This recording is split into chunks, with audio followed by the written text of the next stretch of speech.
Hey, what's up guys, and welcome back to another Reddit Stories video. Today, we've got some wild, creepy, and downright unsettling stories that will have you second guessing what's real and what's not. These are the kind of stories that are perfect for late night listening, whether you're trying to sleep, studying, or just want something eerie in the background. I appreciate you all stopping by, and before we jump in, make sure to like the video and subscribe. We're on the road to 10,000 subscribers, and every single one of you makes that possible. All right, without further ado, let's get into some strange and chilling stories from Reddit. I found my wife's obituary online, but she's sitting right next to me. I am chronically online. I Google lots of things and people when I'm bored. I've Googled my own name before, along with friends, acquaintances, conspiracy theories, and random internet sundries. But last night was the first time I'd Googled my wife's name, and I found something I'd never forget. The first hit was an obituary. Of course, I assumed it was someone with the same name as her. Her first name is Emily, and her last name is pretty common.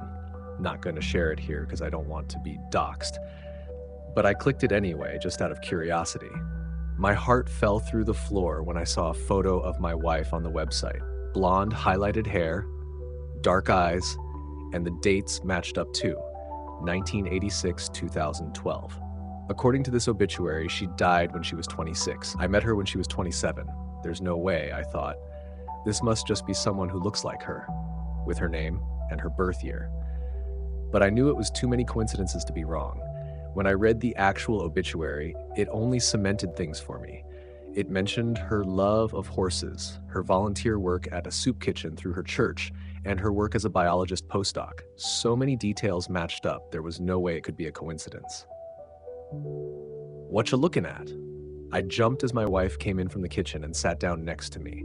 On instinct, I slammed the laptop shut. "Nothing," I said. Then, realizing how suspicious I looked, I added, "I was looking at birthday gifts for you."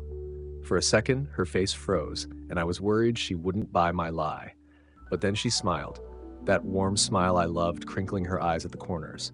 "That's so sweet," she said, coming to sit next to me. I swallowed. "Yeah." She cuddled up next to me, but I felt completely on edge. The warmth of her skin no longer felt warm and inviting. In fact, a chill ran down my spine. After a few minutes, I extricated myself from her embrace. "I don't feel good," I lied. "I'm gonna lie down." "Aw, okay," she said, pouting. Before she could say anything more, I ran upstairs. As soon as I got on the bed, I brought up the obituary again. I stared at the grainy image of her face. It was definitely her. That warm smile, those mysterious dark eyes. There was no way it could be anyone else. I scrolled through some of the other results, and I realized some of those too were related to her death. There was a Facebook memorial page, friends posting on it, names I didn't recognize, mourning her loss more than 10 years ago. The university she worked at had put out a statement with their condolences as well. But then I found something that made my heart stop. A news article nestled at the bottom of the search results page. Emily hadn't just died, she'd been murdered.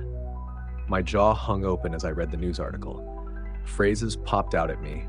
No signs of forced entry, partially dismembered, and killer still at large. The news article didn't have a photo of Emily though, so maybe this was a different Emily. It had to be. It couldn't be my Emily who was sitting on the couch watching TV downstairs. A sound jolted me out of my thoughts. The door to the bedroom creaking open. Emily stood in the doorway, oddly still. The hall light was off, shrouding her face in shadow. "Emily?" I asked, my voice shaking. "I came up to check on you," she said in a soft, cool voice. "Thanks," I said, quickly turning off my phone and slipping it behind me. "I'm feeling a lot better now. I'm fine." "I'm glad to hear that," she said, her voice going lower. I tried to keep my cool as she climbed into bed with me. I lay there, stiff and cold, as she wrapped her arms around me. "I love you, baby," she whispered as she cuddled with me under the covers. "I love you too." So that's where I am now. I'm writing this from my phone as Emily sleeps next to me. I don't know if I'm safe here. I don't know who or what I'm dealing with. All kinds of crazy scenarios have been floating through my mind. Did Emily have an identical twin that died and she took over that twin's identity? Is she some horrible creature from folktales who killed Emily and took on her appearance?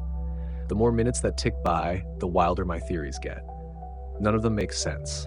There's only one thing I'm sure of. Whoever or whatever I'm sleeping next to isn't the real Emily. I thought my boyfriend was the love of my life until I discovered he was drugging me at night. Lately, I've been waking up still exhausted.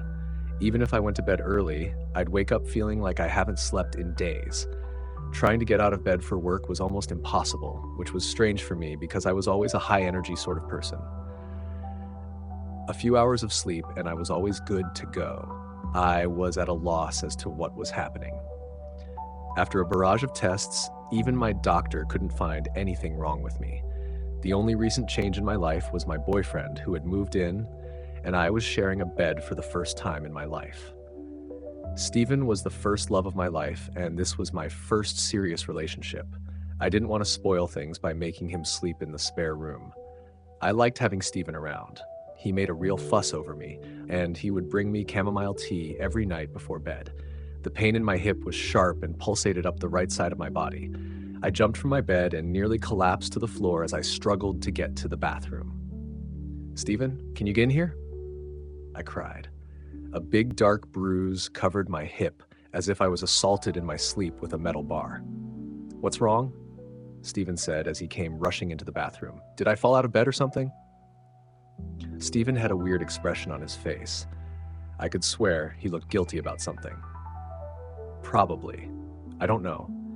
His response was dismissive, which sent my brain spiraling with all sorts of thoughts. "This is not normal, Stephen. I think there's something wrong with me." "You should probably see a doctor then," he coldly said before quickly leaving the bathroom. My doctor was still at a loss and suggested I should see someone who could rule out anything nefarious. Stephen was still dismissive of me as we drove to the hospital. "I'm sure it's nothing. You're probably just stressed from work." People don't wake up with bruises over stress, I angrily thought to myself. The doctor at the hospital took my blood and did all sorts of tests on me, including a stress test. I should have been happy when the tests came back clear, but it only made me feel like I was losing my mind. Something was definitely wrong with me. "I would prescribe you sedatives, but your blood work shows you are already on nitrazepam," explained the doctor. I was dumbstruck and wasn't sure what the doctor was talking about. I have never taken so much as a painkiller in my life. The doctor's face looked how I felt. He took out his charts and looked over them again. "No, you definitely tested positive for nitrazepam, which is a powerful sedative." Later that evening, as I sat in bed, a million different thoughts ran through my head. How was that even possible? I thought to myself. As I sat there, Stephen walked in with my chamomile tea, and just as I was about to put it to my lips, I was struck by the most unnerving thought. The realization that my boyfriend was drugging me hit me like a ton of bricks and filled me with a dread I had never felt before. I emptied the contents of the cup down the sink in the bathroom before jumping back into bed. "Was it hot enough for you?" asked Stephen as he jumped into bed beside me. Perfect as always. I felt as if I was lying beside a complete stranger. Had I ever really known him? I thought to myself as I lay there, terrified he was doing unimaginable things to me while I slept. I must have drifted off at some stage because when I woke up, the room was a mess, and Stephen was nowhere to be seen. My body ached all over and it felt like I was in a fight. What the hell was he doing to me in my sleep? I thought. I had made the decision to go to the police, but I needed evidence, or it was just my word against his. I had purchased a hidden camera and set it up in the bedroom, pointing it towards the bed. I woke up exhausted as usual, which unfortunately meant he had done something to me while I slept, but I had it on camera. I opened my laptop to check the footage. For the first couple of hours of sleep, nothing happened. For a moment, I had hoped I was imagining everything, until I watched myself jolt from the bed. At first, I couldn't believe what I was doing. It felt like I was watching a horror movie as I watched myself crawl up the bedroom wall like some possessed demon. I continued to crawl up the wall onto the ceiling, looking down over Stephen like I was ready to pounce on him. Stephen woke, and it was strange watching him because it was like he was prepared for what was happening and didn't seem fazed by it. He took a stick out from under the bed as I pounced from the ceiling above, and he spent the next hour fighting me off. I watched as he subdued me on the bed, before pulling out handcuffs and cuffing me to the bed. I looked at the marks on my wrists, which made sense now. As soon as Stephen came home from work, I ran and threw my arms around him. "Why didn't you tell me what you were going through every night?" Stephen shrugged his shoulders. "I thought you knew, and usually the drugs I was giving you made things a little easier. Why are you even still with me? My last girlfriend was a jealous psychopath. You're a walk in the park compared to her." A message appeared on every screen in the world. "Hide." I stared at my phone in confusion. The rest of the gang was all in on this Monopoly game.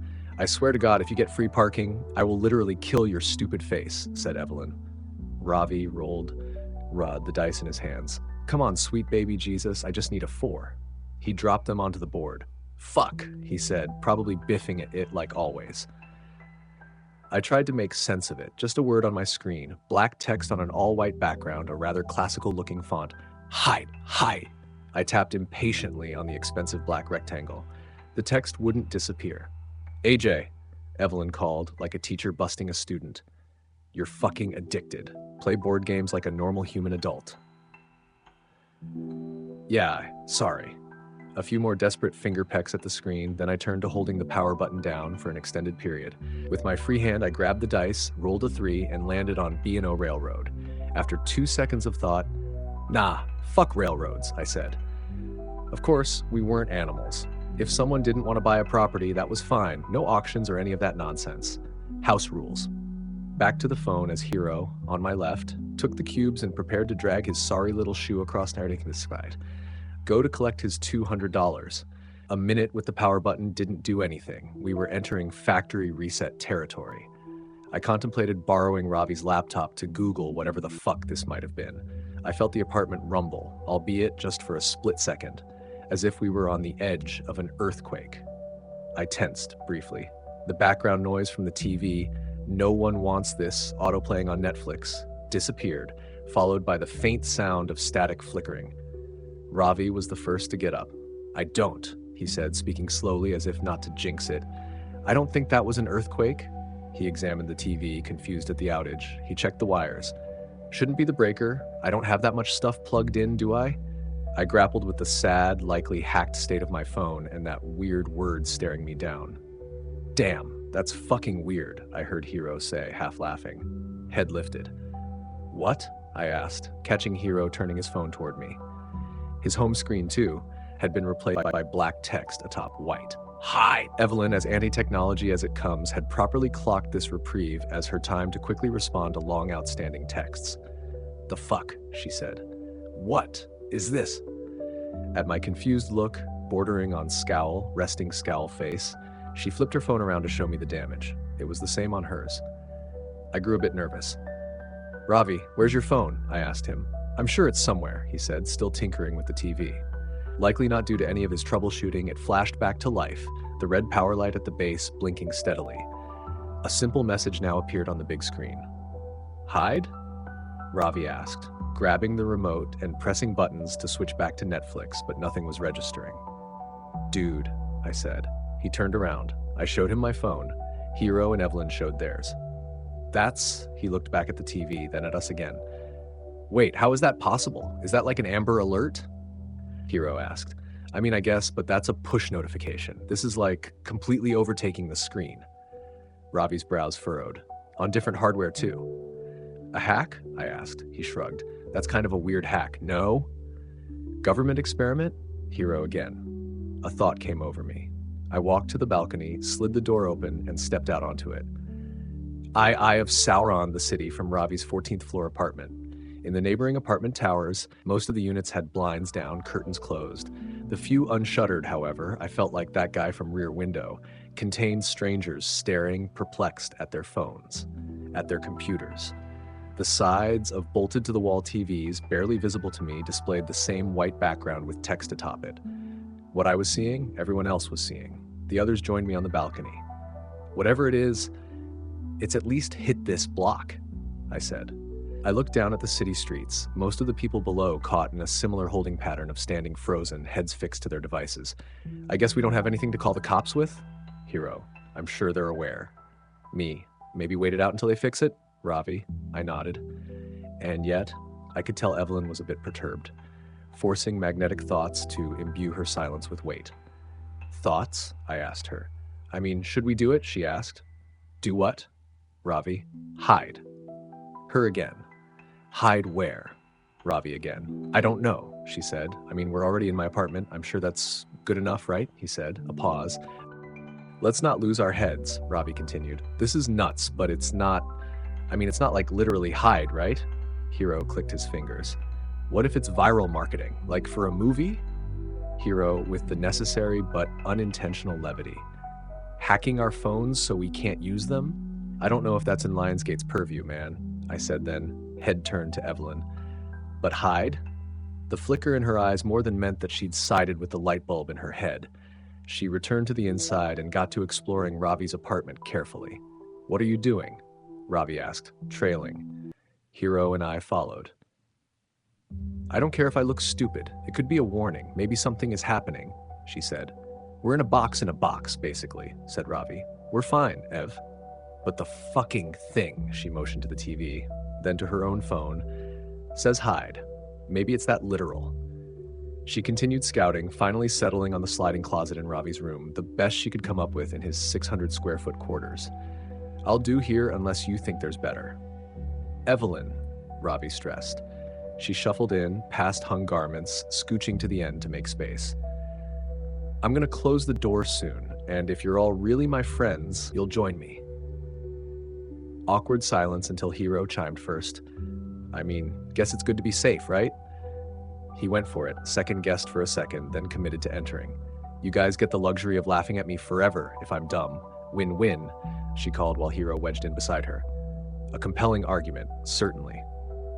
Begrudgingly, I followed, tucking in next under Ravi's dress clothes. There was still room for him inside his own closet. Fucking hell, he caved, joining last, sliding the door closed to introduce darkness. I went back to my phone, still that classical font, still that mandate. How long do we have to stay in here? Ravi asked. 5 minutes, she said. Yeesh, he tagged, and then we sat in stillness for a while. Distant tick-tick-ticks of the clock in the living room bringing down the blood pressure a tad. It all felt silly. Kind of fun. Remember when we went camping at Sunlight Groves? Hero asked. Glamping, Ravi clarified. Ev thought she saw a bear. Hero laughed. A bear and its cub.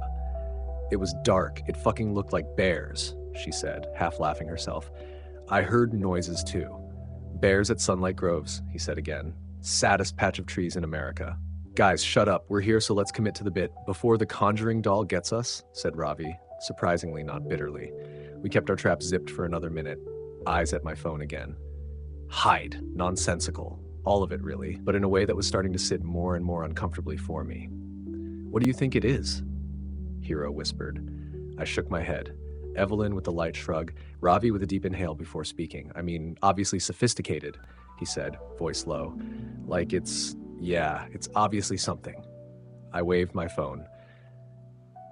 My bank is on this, and it's bricked now, basically. I'm fucked. They'll figure something out, said Ravi. Powerful knocks at his apartment door all of a sudden. Thundering. Hey, a voice called, muffled through the walls. Ravi, you there? Evelyn braced. Who is that? A skinwalker, obviously, replied Ravi. Kidding, my neighbor Monica. Evelyn reached across me and Hero to tug at Ravi's sleeve. Are you positive? Yes, and I should probably get it. You said 5 minutes, she said. Yeah, but I'm being a pretty trash neighbor right now, he replied. The knocking persisted. So did the words. I have this weird thing on my phone. Brad has it too. It says, hide. TV same thing, computer same thing. I don't know how to reach anyone or what to do. The neighbor trailed on. Ravi blew air out of his nose. All right, this is stupid. No, said Evelyn. But then, all of a sudden, he stopped. We all stopped. I felt something. Something very, very real. No knocking anymore. Or at least I couldn't hear anything. Not the tick of the clock, nor the soft rustle of us against clothing. It was like the world was holding its breath, like there was a presence right outside the closet. Then, the sting of static in my ear before it passed. Whatever it was, the feeling dissipated, the sound returned, and I sneaked a glance at my phone. The word hide was gone, and replacing it was my home screen. The silence between the four of us was uncomfortable. Did you feel that? Evelyn finally whispered. No one said anything. Ravi outstretched his arm yet again to slide the door open, but his hands were shaking. "You can do it," I whispered. "I think we're good." He steeled himself, looking very much like he was crossing some sort of internal threshold. He pulled the door aside, revealing his room exactly as we'd left it. We took it in. "I'm gonna answer, Monica," he said, with not a whole lot of vigor to his voice, getting up and creeping out of the room. The rest of us followed, stopping in the living room while he continued to the door. I went to Twitter, searched hide, and sorted by new. Evelyn, meanwhile, grabbed the remote from the stand and turned the TV, now hideless, on and maneuvered through the Roku channels. "What are you looking for?" Hero asked. "Just like a live channel, I guess," she replied. "The news?" My scrolling wasn't yielding anything of help or insight, though it was clear, via the confused posts from seemingly around the whole world, that the scope of whatever happened was global. My focus shifted to Ravi, who was standing on the welcome mat, eye pressed against the door's peephole. He hadn't moved in quite some time. "Everything all right, man?" I asked. He didn't reply, just stood there, frozen. I approached slowly. She's, I heard him croak. I reached him, patting him on the shoulders and urging him to detach from the door viewer. He finally did, leaning against the wall at first before slowly sliding to a seat on the floor. I peered into the hallway through the hole. Outside, his neighbor, the one knocking, looked like she'd been skewered, decimated, an explosion of blood in the hallway. "What?" I felt a buzz on my phone. I pulled it out. Again, before I could even process, I heard Ravi and Evelyn react. "There's another one. It says again now." I turned to see the foreboding word on the TV. "Fuck." "So we should hide again?" Hero called. Much like Ravi, I was shell-shocked. "AJ, what do you think we should do?" he repeated. "Evelyn," I said, trying to force the words out of my mouth. "You had good instincts the first time. What do you think?" "How much time do you think we have?" she asked. How much time passed between when I first saw the word hide and when we felt that presence in the closet? "It might have been 10 minutes, I heard Ravi mutter, almost lifeless. "I don't." Then Evelyn interrupted herself. "Wait, what did you just see outside?" She started approaching the door. I stopped her. "I don't think it'll be good for you to see it." Are you serious?" she responded. "Yes," I said, immediately realizing that lying might have been smarter. "We can't assume we have the same amount of time," Ravi added. I went with my pitch. "Do we try the same spot?" Hero started pacing, thinking, tapping his foot. If we think about it, it said hide and we hid. Now it's saying again, and obviously that means that whatever happened is gonna happen again." He gave us a look, as if he could see in our drained expressions what was waiting on the other side of the door. "That's a great recap, man," I said. "What I mean," he said, struggling, "is that when you'd play as a kid, if you kept picking the same spot over and over, eventually it'd catch up to you." "Are we really trying to apply some sort of logic to this?" Ravi mumbled. Evelyn fortified herself. "I think he's right. It's nuts, and I can't believe I'm saying this, but we need to operate on gut. And gut tells me we pick better spots this time. But spots makes it sound like we should split up," I said, looking around, slowly realizing that the limited real estate we had to work with meant this suggestion made more sense than I would have liked. I turned to Ravi. "Where should we all go?" He shook his head, palmed his forehead a few times, as if to slap himself back to reality. "We do," he started, thinking. "2 under my bed." He grimaced, letting neurons collide in his mind. "One of us in the utility closet, the other, laundry closet." He got up and pointed. One of the closets was right behind me. Life in him again. "Now!" My eyes flitted to Hero and Evelyn, who ran into the bedroom. Ravi gave me a nod before entering the laundry closet and awkwardly squeezing in with the washer and dryer, closing his door. I entered the utility closet and closed mine. Rather, I tried to. The door wasn't clicking shut. "Fuck," I said. "Ravi, the door, it's not." But then I fought the urge to say anything more. If time was up, I'd compromise my spot. Hell, compromise his spot too if I kept talking.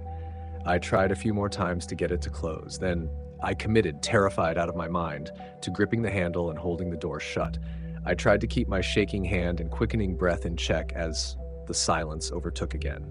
Complete silence, and then that presence. I felt a light tug at the door. I kept my hold firm, but didn't try to overpower, didn't want to completely give it away. And again, it stopped. The feeling disappeared, and I waited 15 seconds before sneaking a look at my phone to see that the again warning was gone. I heard the sound of Ravi's door swing open first. I followed with mine. He was emotional. I forgot that door is fucked. I got scared, man, and you're all good. It's all right, man, I know. I even heard you call for me, and I didn't. I panicked, and I thoughted, we're alive, man. It's all right, And immediately I remembered it wasn't just us. Evelyn and Hero. Right, he said.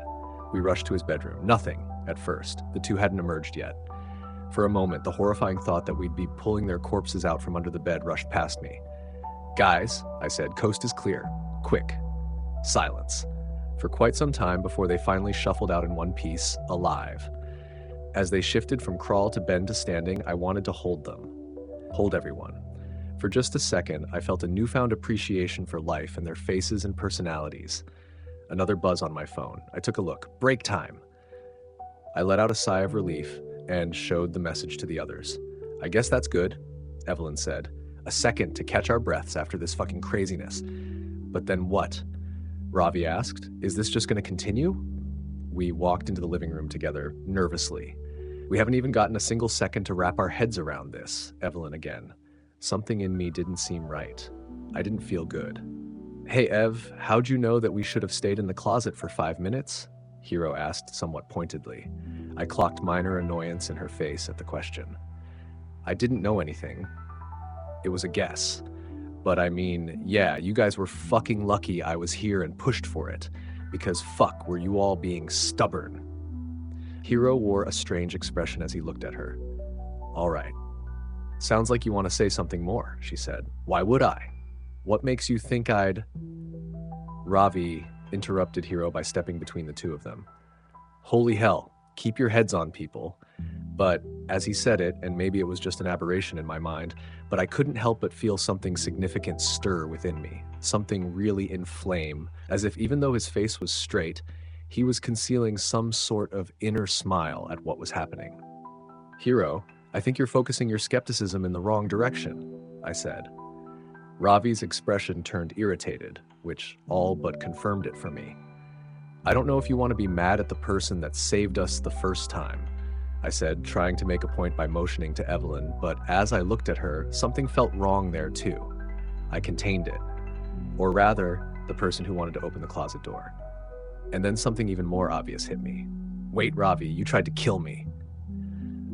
And all of a sudden, I was glaring at him, my temper rising by metric tons every second as if it was all starting to make sense. Evelyn and Hero joined me. Ravi looked incredulous. I already admitted that I fucked up with the door. I confessed to you. Why are you trying to make things worse? I was trying to calm them down. Then, noticing us approach him, he backed towards the kitchen cabinets. He pointed at me. You were on your phone when this first happened, he said, as if he were having his own revelation. You were waiting for it to start. That's an insane fucking misdirect, I said, positive that I couldn't trust him.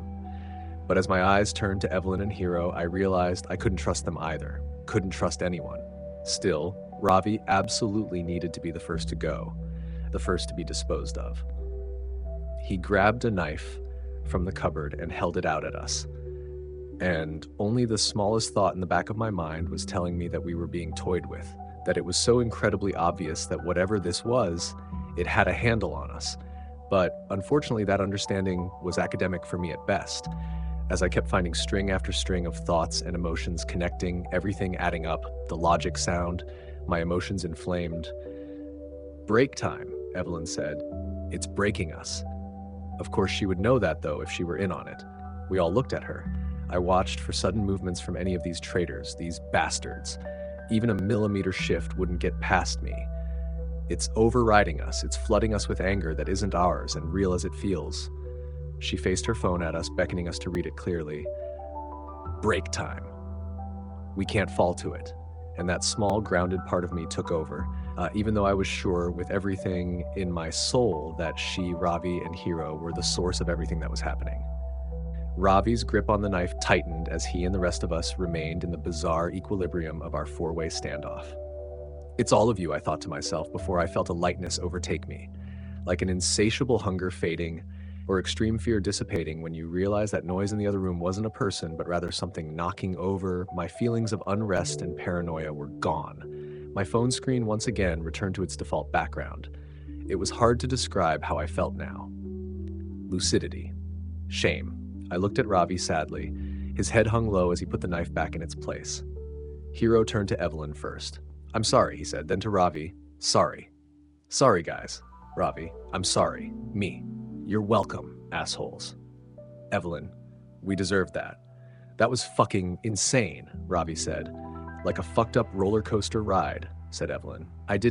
That wasn't totally me," Hero said. "Like something was in me and it's okay, man. I was getting tired of saying it, and certainly I, out of everyone, didn't deserve to impart forgiveness anyway, after where my own head was at only 30 seconds ago. We need to, write something down, like we are susceptible. Don't forget," started Ravi. "We just need to remember to keep your heads on," I interrupted. "Remember." But I think the fear that again would pop up on our phones drove him to start rummaging for some paper, start scribbling some words on it, while the rest of us tried to soak in the reprieve of nothing happening. Every half second a luxury. I wanted to say sorry another 20 or so times, something I was sure wasn't a feeling unique to me. "I feel like I'm losing myself," I said. It felt like I was in a dream at this point. "Yeah," said Ravi. "Yeah, we're," Hero said, looking at us carefully. "Probably all gonna die. Should we say our words, I guess?" Don't talk like that," said Evelyn. "How many people do you think are dead?" Hero asked. I went to the TV, temporarily free yet again from 1 or 2 word mandates, turned it on, toggled through the homepage until I found the live stream of a soccer game. One fixed camera angle, like everyone in the stadium torn apart, players on the field within frame, eviscerated. I returned to the homepage, navigating in an attempt to find a different live program. I clicked on what appeared to be a news channel I hadn't heard of before. The sight of an empty desk appeared. Wires leading under the desk made me think that perhaps the anchor was hiding under it. "We are trying to report," he said, knowing that the signal is going to cut out. "I've survived so far, survived whatever exactly this might be, but the carnage from footage I've seen is extensive. I strongly recommend." The broadcast was interrupted by the new word, "seek," again in classical lettering, and the screen cracked, then shattered with a loud pop, sending bits of glass onto the floor, as did the screen on my phone that I'd placed on the coffee table, as did the phones in Evelyn and Hero's hands too, reactively dropped on the floor by the pair.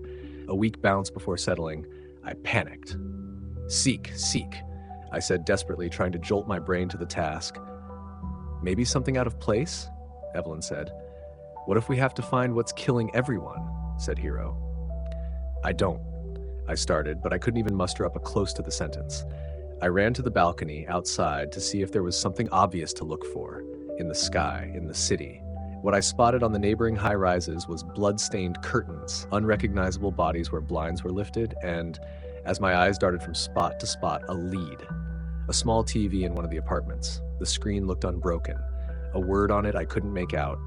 5 letters was the best I could do. "It's the screens," I said. "We need to find a screen that still works."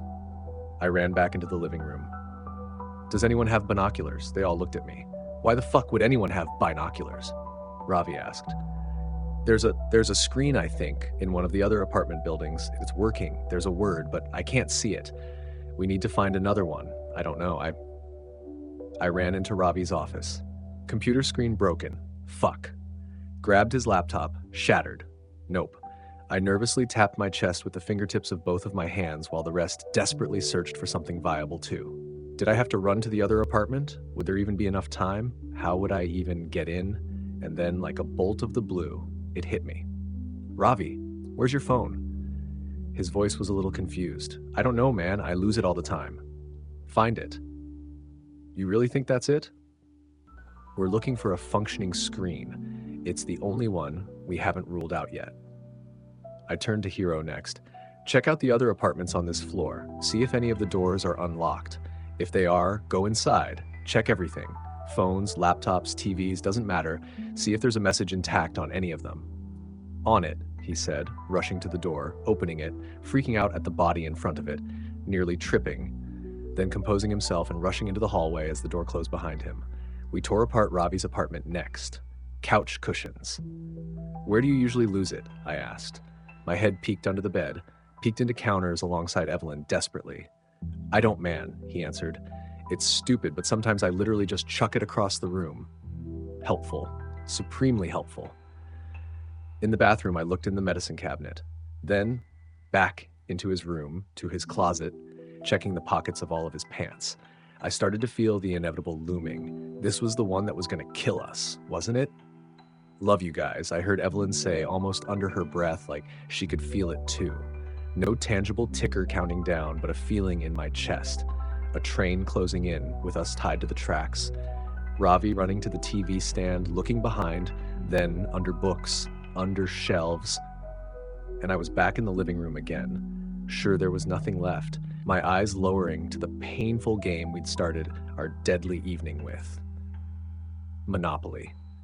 Specifically to the messy pile of 50s, 20s, and 10s on Ravi's side of the board. I knew his etiquette for swapping some of them out for hundreds was quite poor. The cash stacked high, which made sense. He was crushing all game, and yet I crouched and did an even more aggressive sweep of the spot that we'd started our desperate search at, to discover his preserved Samsung Galaxy A35 underneath the fake money, with a new word to greet me: smile. And it really did feel like time was up this time. I found it, you have to smile, I screamed like a goddamn auctioneer. Evelyn turned first from her spot in the kitchen. What? I ripped the phone from the ground and held up the message to her. Smile! She mirrored my uncomfortable expression. All teeth, feigned happiness. As did Ravi as he bolted out of the room before even seeing the message on the phone or my intense eyes. Hero threw open the door. Couldn't find anything. I'm sorry, he screamed. He saw our wide smiling faces and our eyes screaming at him to get the hint as I tried to mouth the word while keeping my pose, but instead it sounded like smah! And yet, despite the confusing sight, with the luckiest stroke in the world, he copied and showed me those pearly whites. I retained my beaming smile, feeling a tear of fear travel down my cheek, my eyes glued to Ravi's phone in my hand, hoping and praying that we wouldn't all get torn apart, and the word disappeared. I showed the group the proof, and one by one our cheery expressions dropped to our default nervous frowns. Resting scowl face restored. A collective exhale. I can't fucking do this, said Ravi. I know, Evelyn added.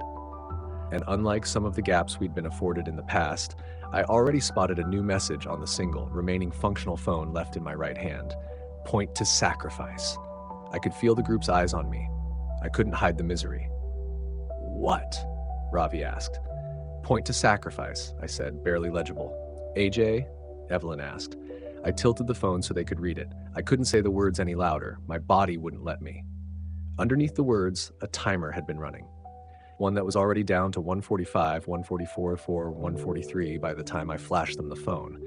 And yet still, all of us needed more seconds to let it settle. I felt defeated. Truly, this time. All right, said Ravi, cutting through the holding pattern. So what? We talk it through with the time we have left? Maybe we all agree on someone to point at? I mean, hey, fuck knows what I have to live for. Hero next. My family, mom, dad, siblings, I wasn't even thinking of them this whole time. They're all probably dead. Yeah, I interrupted, his words hitting me immediately and curbing any remaining social etiquette I had left. Everyone I had ever known was likely gone. Wow. Evelyn smiled at us softly. I just have you guys now, she said. So, yeah, fuck this, she said, immediately pointing to herself, almost causing me to die right there in fear she'd be torn apart immediately. But the counter was still ticking down. I flipped the board on this bullshit, she said, without wavering. 112, 110. Hiro pointed to himself. Fuck it, yeah. You know what, I flipped the board too, he said. I looked at him, almost nervously, exasperated. Really, after all that, guys? If there is a hell, Ravi said. Unlikely. But what the fuck? Maybe we dodged that bullet. He curled his index finger back towards himself. Flipped the fucking board. I just looked at them. It was strange to feel a deluge of selfish thoughts flood into me all at once. All right, I said, copying my peers. Let's do it. I pointed at myself too. like we were all playing Simon Says or something. I took an appreciative look at my old friends, the longest standing friends I'd ever had in my stupid life. And then at the Monopoly board we were playing on, it really was quite an awful game. I wasn't sure why we'd always subject ourselves to it. I saw the pile of money on free parking. The only way to make it fun was to play with bullshit rules. House rules. Wait, I said. Follow me. I sprinted to the door. I opened it, held it open for the rest. I pointed at Ravi's dead neighbor in the hallway in front of the door. Monica. We didn't know what we were dealing with until she died. Her sacrifice gave us a chance, I said, almost looking up as if I was speaking to whoever was enacting this terror on us. I was aware it was a reach. And we've probably lost a lot of humanity since then, so sorry, I said, pointing at her. And thank you. And my best friends pointed too.